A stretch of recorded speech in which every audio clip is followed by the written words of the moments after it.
ابطال جادوی دفینه رو میگم.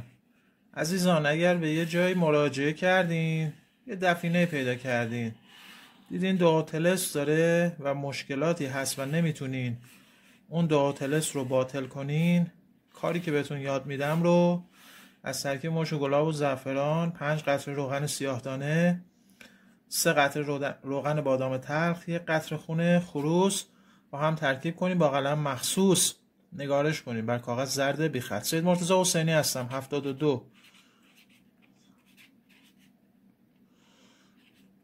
68 55 269 56 724 62 85 31 842. اسم خودتو بنویس: اکبر ابن مثلا زهرا.